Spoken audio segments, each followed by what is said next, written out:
Layla is an athlete in PCI, a proud bulldog playing both field hockey and varsity fencing. I had an opportunity to speak to Layla about her memories, emotions, and challenges throughout her sports career. This is what she had to say.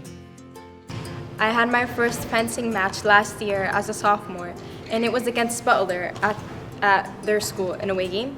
And as soon as I got on the strip, I was terrified. My first ever fencing match, I was so scared. I got on the strip, I had my mask on, I was ready.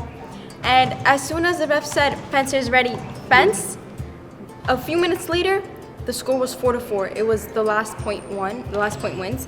And for the last bout, he said, "Fencers ready, fence." And I went in and pointed my weapon at my target, and I won that first fencing match 5-4.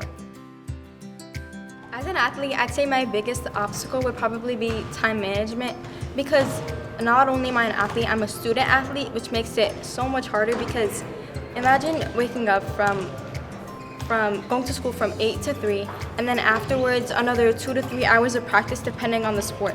So on top of all that, I would get home late, eat, shower, do what I have to do, and I would barely have time to do my work.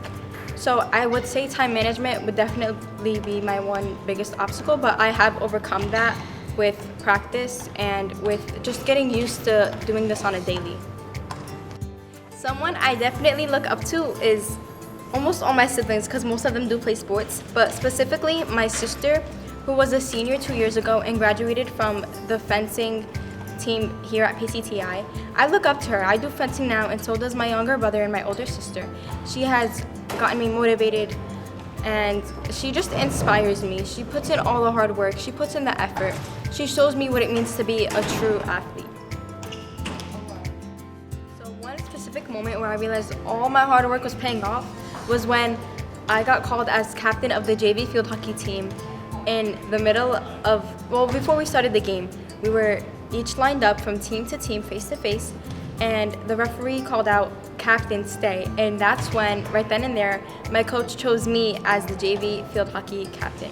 And that's how I knew all those early practices, those Saturday mornings, all those sore muscles, all that work paid off. Of all my sports that I do, I would definitely choose fencing to do in college. Hopefully NJIT, because their team is very well, and my sister also plays for that team. So I definitely look forward to playing fencing in college.